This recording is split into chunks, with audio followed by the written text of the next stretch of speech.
Hello and welcome back. I'm Robert and we are looking at my live trading chart in OANDA. This week has been an interesting one, albeit painfully slow, in terms of the volatility and traffic. It's been pretty much a continuation of what we've seen, with really very little movement between the euro and the USD. Overall, I think it's going to continue for a while, that we're going to be locked into this stagnant trend. As we see on the screen with the yellow lines, my upper and lower boundaries. This is where I have been looking for the last several months in terms of my own trading positions, which you can clearly see on the right-hand side of the screen. My actual positions I'm holding, as the market has been staying within a very consistent pattern. Now this is the monthly time frame, and last month there was talk about the euro running away and breaking out because of the tariffs. But as we can see on the chart itself, when we look right about here, we had one point where we actually did move the boundary a little bit. But overall, there was no real breakout. It was a push and then a push back as prices went back down into this stagnant range that has been around since roughly 2023. So from 2023 to now, we have been pretty consistent within our trading, which has been really good in one way. That consistency has offered a wide range of trading opportunities. There's only been one real point where price pushed up aggressively from the lower boundary, and that was roughly November of 2024. Now the question really does come to mind is, are we going to see an opposite effect coming this November, where prices are going to push back down towards the lower boundary?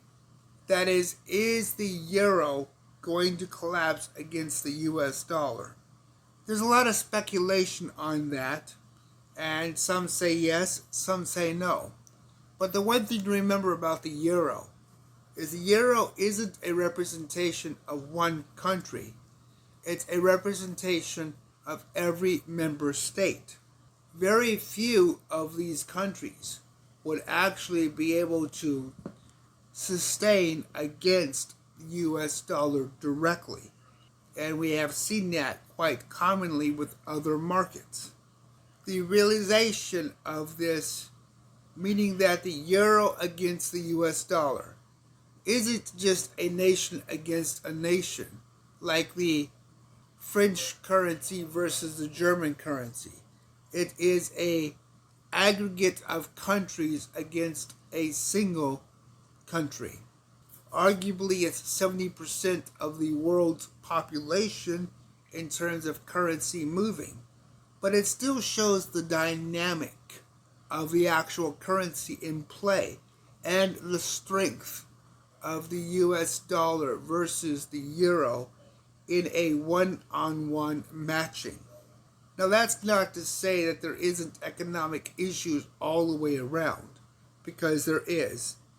The United States has had a lot of problems lately financially, but as a whole, so far in the market, it has been holding its own against the euro.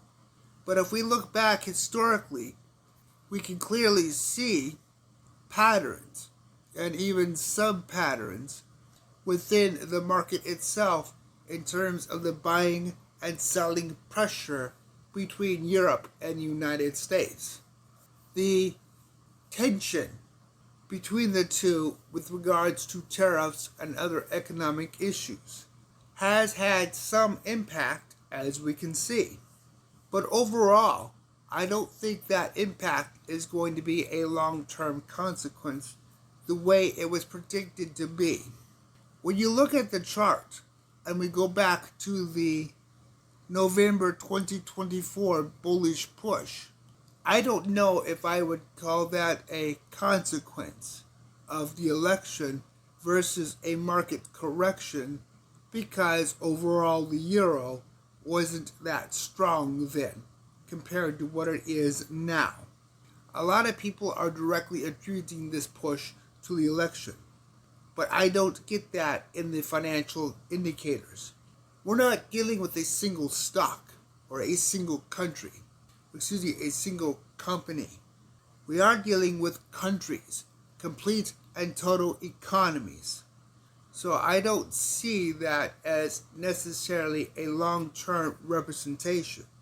To me, looking at the market structure, looking at the charts, at the order book, what I see is more dynamic in terms of the functionality of when the market could have tested that, when it could have developed a direct, literal challenge to the premise that the euro is stronger than the USD. That premise is simple. It got rejected by both the buyers and the sellers. And that is clearly evidenced in the order book when you look at the green and red blotches in the background of this chart. That's the order book. The clear representations on where orders are being placed, both current orders and future expectations. And if we look above the yellow line, the future expectations aren't that strong compared to below the yellow line or in the ranges of the yellow lines, including a very particular spot that shows a much lower range within what we see, a little lower than the midway point, roughly speaking, of my yellow lines on the chart, my upper and lower radius. So we can clearly see where even within the dynamics that we have been watching for a year now, there is a room and a discussion of value, that the euro may be overvalued on the basis of the US dollar, and that price could potentially do what I think is possible, a significant correction into this level. So if we take the midpoint of this section and we see how that extrapolates out, I believe we have a potential possibility of where the market may lead over the next several months. Now that's of course not guaranteed by any means, and there's really a realistic reason to avoid predicting the future. Many people have tried and lost everything. But the point is that we need to see within this chart on the screen now is the potential for a worst case scenario plan if you're holding a long position. If you're holding a short position, then the market clearly is in your favor because of all of the trades being within a consolidated range at the moment, with the future clearly showing lower pressure as a strong potential. Now let's switch to the daily chart and actually see what this looks like in a close-up. Let's see if I can get the upper and lower ranges visible, and probably not. I think we're too far out, but we're getting a good representation. So in looking at the daily chart, and we can again see the order book in the background with the red and green blotching, we get a better view with the upper boundary of being the yellow line, the highest high that the market has pushed. And yet again we see clearly how the market rejected a very specific point in which the market did climb. It did push upwards, but it did not sustain the strength necessary to get the bullish run that people predicted the euro would have against the US dollar. the strength of the euro as an aggregate of its many nations isn't as strong as was predicted. And when you study the economic information, the stuff I have put up on Patreon already to my own subscribers, you get a clear picture of why that is exactly the way it is. It's a reflection of real world dynamics and economics. If you're not a patron, you're missing a lot of good information. Link will be in the description.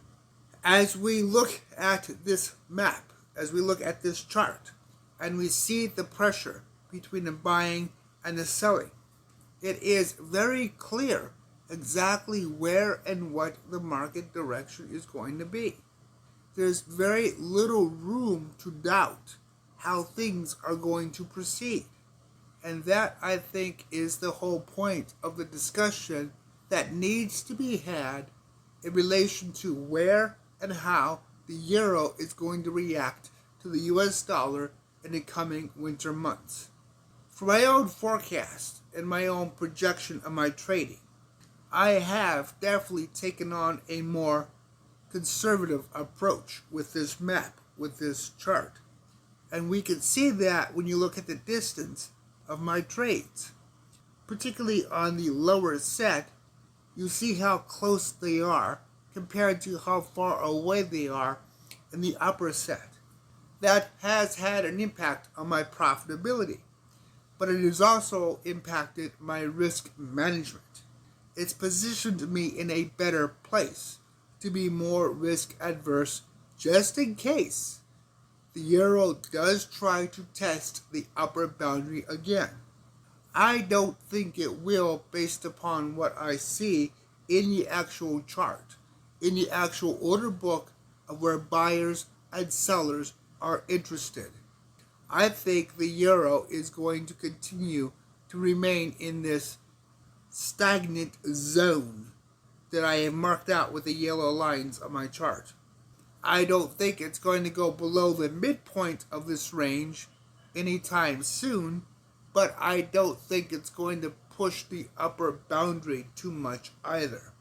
I think this is really a reflection of the sentiment analysis I'm going to be putting out tomorrow in an expose of a single trading pair. I think the market is in a cautious state. Canada's own economic problems have certainly weighed in and exacerbated pressure on both the euro and the US dollar. And I think its information, again, posted over the last couple of weeks, talking about how it really is economically challenged at the moment, with some people actually saying it's on the verge of a total economic collapse. I don't know if that's true. I can certainly see the potential of it in the charting and in the financial data I have released, but I don't know. And I'm certainly not going to say it is or it isn't because I don't think that's appropriate. That's not real world trading. Statistically speaking, Canada is in a very precarious place financially. And from the standpoint of where I'm going to put my money, I'm certainly not going to short the USD Canadian dollar pair.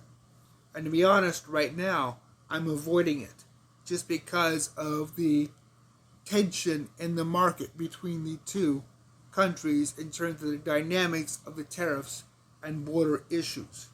But overall, as you look at your chart, as you study your own abilities, pay attention to the data details.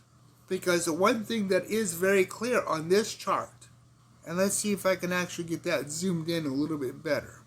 Okay, the one thing that is clear is if you look starting at roughly around August of 25, we do have a slow incline up to the push of the upper boundary, which took place in mid-September.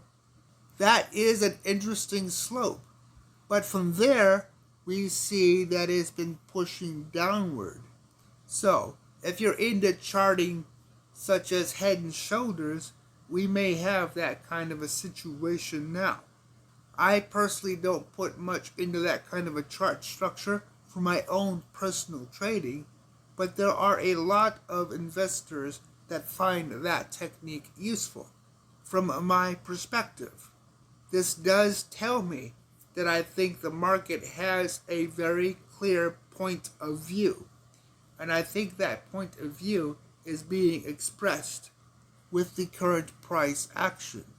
If we zoom in, and we can see it, from the perspective of that price action, we can see the current sharpness of the market, where it clearly shows that there is financial pressure and tension between both the euro and the US dollar, and there is a level of unpredictability, which the order book itself also shows. I think that is the real relevancy, though, that we have with the point of view of this trading system. We can clearly see where people want to buy and sell within the market. We have a clear objective that demonstrates exactly where buyer sentiment is, the economic prowess of institutions and individuals in this currency itself. We can also see from the standpoint of the positions I have taken. My positions are volatility based, and so we can see that the market has a higher volatility threshold, meaning a higher level of unpredictiveness, which makes any kind of close quarter scalping extremely difficult. As you look at your own position sizes, be sure to take into account the volatility of that. That is critical. That volatility will have a consequence on just how much your risk is and what it could potentially become. For example, right now, if we look at my own risk, I am at 13% of my margin, and I have been maintaining the 13 to 15% now for about a month, which is good. It's where I want to be. It's not the most profitable, but it is a very secure way of trading. It's a way of looking at the market with a context that allows me to weigh out my risks in a safe and manageable level. That really is the biggest input, I think, we have to deal with in the upcoming market, in the upcoming months to the market. What risks are going to be unveiled as we continue into the winter months, as Europe begins straining with its own economic decisions for the need of oil and gas for staying warm? I think that's going to play into the strengths we see on a chart, and that might actually weaken the euro against the US dollar as real world survival imperative pressures become more pressing than political rhetoric. We'll see, though. Perhaps Europe is prepared and they just haven't talked about it, or perhaps it's not, and we will see the expected reverse of what we saw last November. At either rate, share your thoughts and let me know what you think. Which way do you think this market is going to go? And how do you think the current economic pressures on both the United States and Europe are going to affect that market? Let's see if we actually have a consensus here in terms of what we think might happen. Who knows? Maybe it will lead to a lot of profits. If you like this kind of video, please give it a thumbs up. Help me grow this channel. Please leave me a comment. Let me know what you think. Thank you for watching.